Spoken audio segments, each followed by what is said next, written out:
family. I love this church. It's a family church, and I see a lot of my friends out here today. So thank you for coming to support CSL Carlsbad, and thank you, Kate, for allowing me to speak today. And you know what I love is that when I have a talk, something like the Divine Discontent, I end up falling in love with it. And I realize that Divine Discontent is truly a spiritual practice, and if we can just embrace this in our lives, we will know when that something good is about to happen to us when we have that feeling of divine discontent. Because the feeling of divine discontent is a longing. It's a spiritual longing that you might not be happy with your current situation, and you want to grow and you want to expand, and you're not quite sure how to do it. But if you go with the divine whisper or the nudge that you get from God, from Spirit, then you step right into it. But the thing is that each and every person here is an individualized expression of God, and everyone is different. And God speaks to you in only ways that you understand. And divine disconnect is not a cookie cutter. Each person's different, and your divine discontent will be different from somebody else's. Divine discontent could urge us to write that book, or open that business, or travel the world, or be of service in a greater way. There's something within us, our gifts and our talents, that we want to express out into the world. And this is the nudge, the whisper that we get from divine discontent. So when we embrace divine discontent, we know that we are on the train to good, that something better is about to happen in our life. But I don't know about you, I'm a little bit resistant to change, and so sometimes I have a little trouble, and but God takes care of that. It's called the universal smackdown, which I'll talk about later. And you might know about that, because I know about that, and you're laughing, so I think you know about that too. So I'm going to be telling some stories about divine discontent, and what I'm going to do is I'm going to invite you to see yourself in these stories, and like, how does that relate to me? Have I ever experienced something like that similar? So when you leave today, you can take divine discontent in your life, and you can recognize it. You know, we want to recognize that the universe is always for us. It might not feel right, but it's just the universe saying, you know what, you need to go over there and not over there. You need to have this relationship. You need to go with that business. You need to quit that job, and you need to go for another job. And this is how the universe supports us in a most divine way. So once upon a time, there was a woman, and she lived in New York City. Her name was Sophia, and she was an amazing artist. And she worked all the time, and she got paid very, very well for her art. But every time she finished a masterpiece, she felt like there was something missing. You know, she felt it wasn't complete. She had this feeling of divine discontent. But then she was walking in Central Park one day, and she heard this older man playing the violin. And he wasn't all that great, but there was something about his music that stirred her soul. So she went up to him and she said, I'm curious about the way you play the violin. I'm very attracted to your music. And he said, you know, I don't play for perfection. I play for the emotions that's stirring within me, and I put it out through the music.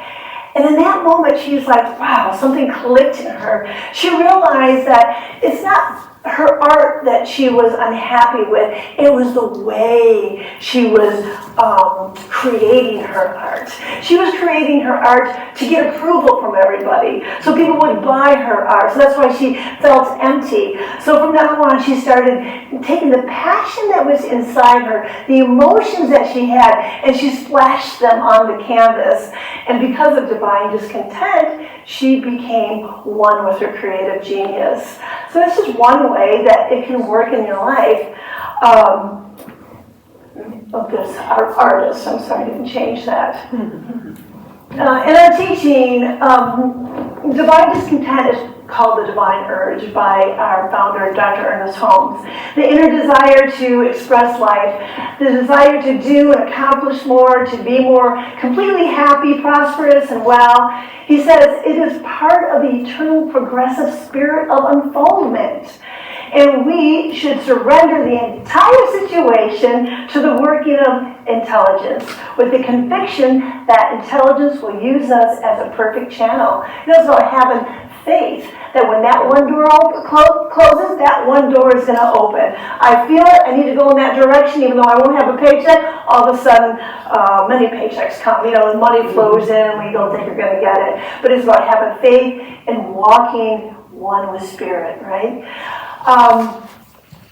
So in this story, it's about finding a higher purpose. Sometimes you realize in your life that you need to give your gifts and your talents, but you're not sure exactly how to do it. And you might feel a little divine discontent. And there was a woman, Irma, who lived in a beautiful village filled with hills all around her and the beauty of the trees and the flowers. And she lived a tranquil, peaceful life, and everyone highly respected her, and she had lots of wisdom to give. But there was something that was not right, and she felt it. She just couldn't even explain what was happening to her. Matter of fact, she would go to sleep at night, and she would toss and turn all night long. And one night, she just got up, and she walked to the hilltop, and she watched the moonlight, and just looked over the village, and she thought to herself, why am I not content? Why am I not happy? And she heard a voice inside say, this is called divine discontent. It's not here to frustrate you. It's here to awaken you. And she realized that she's been living this peaceful life, but she needs to give her gifts and her talents out to the world. So the next day, she went and walked around the villages in the neighborhood, and she noticed that there was children in the other villages that didn't have shoes. Now, her father was a cobbler, and she grew up in a little cobbler shop, and she knew she could make shoes, even though she's never done it before. So she decided to make the shoes for the children in the village, and it brought her so much joy to give this gift, to give this talent, that she didn't know that she could share on a bigger scale. And that, my friends, is another version of divine discontent. During COVID-19, I was donating $25 a month to Save a Child. And then I would save a child, and that would feed a family of 5 for 1 month. That's a pretty good deal, right? So I would look at my credit card when it came in, and I was like, $25 a month, that's not very much. I should send them more money, I was like, and then I forget about it. The next month I'd get the bill, and I go, $25 a month, that's really not a whole lot of money. I should send them more money. And then another month will go by, $25, why am I not sending them more money? And I was getting the whisper, and I was getting the nudge, and then my mother passes away, right? Of COVID-19, and you know this story. So she passes away of COVID-19, and then I got the great nudge. Sit down at your desk and write them a check. So I wrote a check, and I wrote a letter about my mother passing away. This is in honor of my mother. And Rick Carlton from Save a Child called me up, and he said, you sent enough money to build a clean water well in memory of your mother. I was like, oh my God, that's amazing. And when I received the well, it brought me so much joy. And then what happened is Susie Sheeran passed away, a practitioner, and I donated one in her honor, but I called it the gratitude well. And on the well it says, my cup overflows with gratitude. And it brought me so much joy that I shared it with everyone. And actually Kate Mood is here right now. She put some money in my bank account before our session was over on Zoom, and she got a well for her sister. But this is a Facebook post that I wrote that it was in April of 2021 that I want to inspire 10 wells for Save a Child, okay? And I was like, whoa, 10 wells, will I ever be able to do that? So this is October of 2024, and we just sent $70,000 to India, and by the time they make all the wells, I have 116 wells.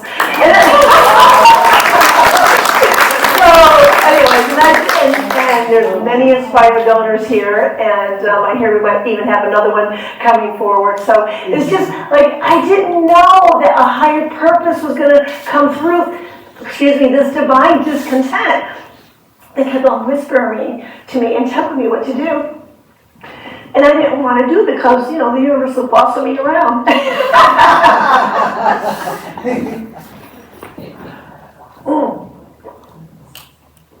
Divine discontent Discontent is often seen as a catalyst for personal and spiritual transformation. It nudges a person out of complacency and into a space of seeking deeper meaning, wisdom, or alignment with their soul's purpose. Instead of settling for surface level satisfaction, this restlessness encourages one to pursue inner growth. The sweetest divine discontent is when someone's looking for spiritual growth. That means they want to be closer to God. That means it's a pulling of the heart. I know studying to be a practitioner and a minister, it's not like I wanted to become this, wanted to become that, wanted to become the other. It had nothing to do with that. It was a divine discontent that God kept on calling me to learn more, to evolve more, to grow and to grow.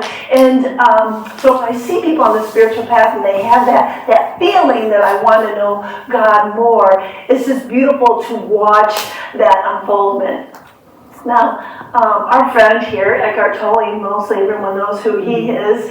He suffered when he was younger. He truly, truly suffered. He was depressed. He had a lot of anxiety, and his life had no purpose whatsoever. But he was a scholar. He studied psychology, and he studied literacy, and he studied philosophy.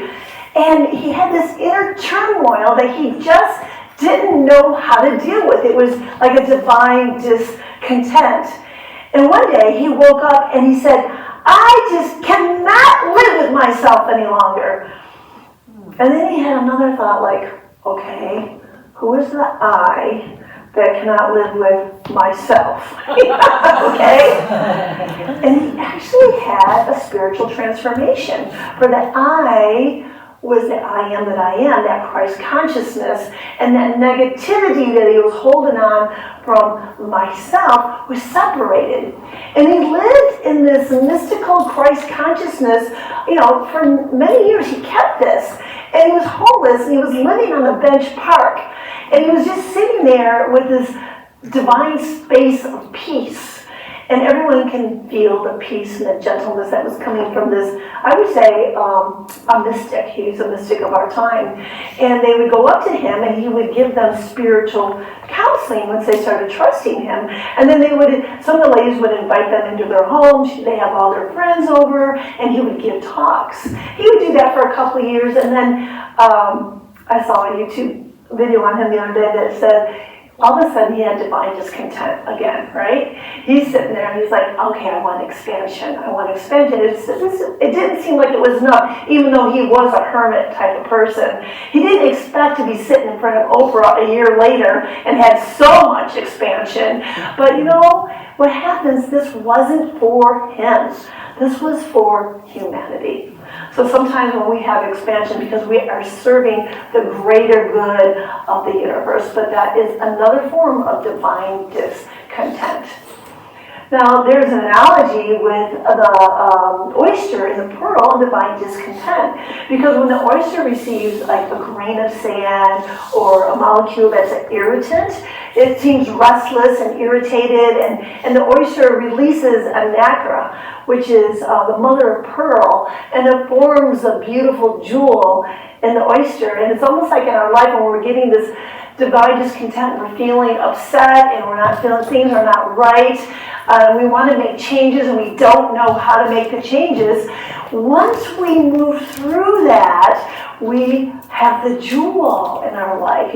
Something new and amazing opens up for us. I know right now that when I have I still have to deal with changes, but I definitely want to move towards whatever the universe is offering, because it's going to be good. That's for sure. It's almost like you're on a train, and you got to get off that train. Because you got to get on the next train. And if you don't get off the train, you're going to be on the wrong track, and your life's going to go in the wrong direction. So that's how I almost would describe it. Okay, I was talking about the Universal Smackdown earlier. Okay, this is big stuff. It starts gently with a whisper, go do this, go do that. And then it's a nudge, yes, go meet that person, go open that store, go write that book. And then those little intuitive feelings are small events that guide us toward making a change. But if we ignore these signs, the universe gets louder and more insistent, and eventually delivering a smackdown, right? A significant event or challenge that forces us to face changes that we have been avoiding. This idea reflects how sometimes life has a way of steering us toward our highest good, even if it means shaking things up and dramatically getting our attention. So, these are your choices. You have door number 1. You have the whisper, okay? You hear it. Oh no, not right now. You hear it, right? And then door number 2, you get the nudge. Come on, go do it, right? And then door number 3 is the universal smackdown. So I am going to be vulnerable, and I'm going to share with you a universal smackdown in my life. I wish we had more time because I would love to hear yours, but obviously there are some in the room, so I'm here in the last. So this was when I was young, and I really don't talk about my dance career often or anything like that, but I was a professional dancer for 20 years. And for 16 of those years, I danced with the Radio City Rockettes in New York City. And when I was in my young 20s, I knew that life was kind of like a landmine. I told myself, don't get married and don't have kids. You're going to ruin your career. You're going to ruin everything, and don't get addicted to anything. So if anything became in front of my dancing, I had to okay, this is not going to happen right now. My dancing was number 1 in my life. That's how bad I wanted it. But when I was young, I met this gorgeous man. I mean, gorgeous and sweet. I mean, if you didn't like Jimmy, there was something wrong with you, let me tell you. He was that kind of guy. He was a man's man. And he was traveling with me, and right away he asked me to marry him. He got me a ring and everything. He didn't even consult with me. And I told him, it wasn't on my radar, this wasn't the plan, but why don't we wait? When I'm 30 years old, I'll probably be done with my dancing and we can get married then. Okay. So we're together still, and around 28 years old is when I first became a Radio City Rockette. You know what that means? I got a long career ahead of me. I got 14 more years of dancing. And I turned 30. And where am I? I'm at Radio City Music Hall, okay? I'm doing 5 shows a day. The first show starts at 9 o'clock in the morning. The last show starts at 9 o'clock at night. And if you know me, I'm an eager beaver, and so when I was younger, I was even more inspired and motivated to dance. I wanted to do everything they offered. Good Morning America, Today's Show, the Macy's Day Parade, the tree lighting, whatever they had, I wanted to do. I felt like if I couldn't do it, I was missing out on life. Plus, we're doing 5 shows, and you're in rehearsal, and I had to do this, but I'm getting the whisper. You gotta move to California. You gotta break up with the family, because I'm also engaged to the mother, She got me my silverware, she got me the stemware, she got me all my china. They own a family restaurant. They got the wedding all planned. I'm turning 30, I am 30. How am I going to tell them this is not going to happen? I cannot tell them this is not going to happen. But I cannot live in Pennsylvania and be a hunter's wife with a deer hanging in the garage. I can't do it. I can't do either way. So one day in between shows, I go outside to get some fresh air, and I grab a pretzel, one of those pretzels on the street. About a week later, it was close to Christmas, I am yellow. I am jaundiced. And I'm still thinking in my mind, I gotta tell them I'm moving to California. This is not gonna, it's terrible. And all of a sudden blood starts coming through my stool. And so I have to go see Nurse Cratchit. And Nurse Cratchit is yelling at me, and I'm sick. Why didn't you come in here sooner? So anyways, I went and got tested. And what happened is I contracted hepatitis A from food poisoning, from that pretzel on the street. So I went to the family restaurant, the family home in New Jersey, and I was on my knees. And not only was I on my knees sick, the universal smackdown, but I had to tell them, I'm moving, I'm leaving, I'm divorcing Mom and the son and the whole family. It didn't go over really well, let me tell you. But when I moved to California, let me tell you, the doors opened for me quickly, and I went straight to an area that I never would have gone. My life would not be what it is today if I didn't do it. And that was my universal smackdown. So this is the interesting part. People who are religious scientists, they know about Louise Hayes and the book, You Can Heal Your Life, okay? In there, now she has sold 40 million copies. And in that book, she has the problem, the cause of the problem, and then the new thought pattern to heal a problem. So I just wanted to share this with you because it's so interesting. The problem is hepatitis, okay? Because she has all these diseases in the book. The problem cause? Resistant to change. Yeah, fear, anger, I didn't have hatred. And then the new thought pattern, my mind is cleansed and free, I leave the past, and I move into the new. All is well. Yeah, pretty wild, huh? That's divine discontent. You know, it's hard to make changes, to lead people and lead situations, but you know it's always going to be for your highest good, because the universe is always for you and never against you. So I have one more story to share with you, and I shared this story when I first became a minister. And I love this lady, and I love this change, and I love the story. She's from Zimbabwe, and her name is Tererai Trent. In Zimbabwe, women at that time were not allowed to be educated. Only the boys were allowed to be educated. But she had something in her that she wanted to be educated. She wanted to go to school. So her brother, and this is her, she's right now Dr. Tara Trent, one of today's most internationally recognized voices for equality, education, and women's empowerment. So here it says she wasn't allowed to go to school because boys were not. But her teacher knew she was doing her brother's homework. And she was teaching herself how to read and write.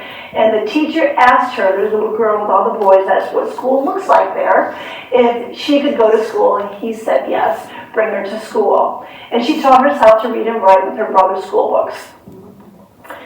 At 11 years old, her father marries her off in exchange for a cow. To a husband that beats her because she wants to be educated. At the age of 18, she has 3 children. Boy, the odds are really against her, let me tell you. In 1991, Joe Locke, president of Heifer Foundation, went into their village, and they had a little sacred circle there. And she asked everyone, like, what are your dreams? What do you want to do with your life? You know, and Tara was a little shy. And eventually she said, yeah, I want to go to America, and I want to get my bachelor's, and I want to get my master's, and I want my doctorate degree. And Joe said to her, that is achievable. And she said, wow, like no one has ever told her that that was a possibility. So she ran home and she told her mother about this lady. She goes, this is achievable. Her mom said, you have to do it, Tara. We cannot continue to pass the baton of poverty and illiteracy. And so she said, write everything down on a piece of paper, cover it in a tin, and bury it under a rock, and it will grow. But make sure your last goal is to come back home and to build the schools for all the other girls here. A few years later, she got her GED. It took 8 years. She went to through the mail in London. And a few years later, she achieved dream number 1. She came to the United States, to Oklahoma, with her 5 kids and her husband, abusive husband. She did that. And then 3 years later, she accomplished dream number 2, earning a bachelor's degree in agriculture education. In 2003, Tara Trent did dream number 3, obtaining her master's degree. In 2009, she obtained her doctorate. Now that is divine discontent at its best. And this is how I found out about her. She's Oprah's favorite guest. And the thing is, when I went back and did homework again, the story has expanded since the last time I talked about it. In 2012, I talked about it. They went back to Zimbabwe and they did a documentary on her, and every time she achieved one of her dreams, she went home and checked it off and put the note back underneath the rock. And there she is, Oprah has given her $1.5 million to build her school in Zimbabwe. They build, well, here we go. There she is telling everybody, if you have a dream, it is achievable. If she can do that with a husband that beats her, eventually they shipped the husband back to Zimbabwe, and she married another man with the last name is Trent, so she's doing good. Yeah. So this is what the new stuff that has happened with her is that the old school is on the left and they have 5 new schools on the right. And the impact made is that they have educated 40,000 children. 51% of them are women. 65 sent to college and 12 partner schools. Wow. No longer carrying the baton of illiteracy because of one person's divine discontent and continuing to gaze at that which she wants to manifest despite what is happening in her reality. Look at this. They built a bronze statue for her in New York City. It's enough to make you cry. They built 5 bronze statues of women, and she was one of them, and Oprah was another one, to even off the men and the women statues in New York City. Mm-hmm. A true inspiration, Trent's motto is to know God, which means it is achievable. Tall and glorious, Trent's flower is a beautiful yet durable flame lily that they had at the bottom. So she had a t-shirt called To Know God. She was trying to sell her t-shirts to buy schools, and I had bought one years ago. So Eric Butterworth, he quotes, like, there's a voice whispering that you can do more, you can be more, you can make a commitment, you can break out from yourself and continue to reach out and be creative, and do not rest on the past achievements. Keep open and responsive and never let it rest. Your good is better and your better is best. So just take this divine discontent within you and realize that this is a spiritual practice. And when it's not feeling right, it's not feeling good, and you are feeling restless, just be grateful in the present moment. I'm right here, right now, and I'm grateful. And have that vision, knowing that when you follow that divine wisdom and you follow the divine whisper within, that only good and joy and loving kindness is going to follow you for the rest of your life. And so it is. Amen.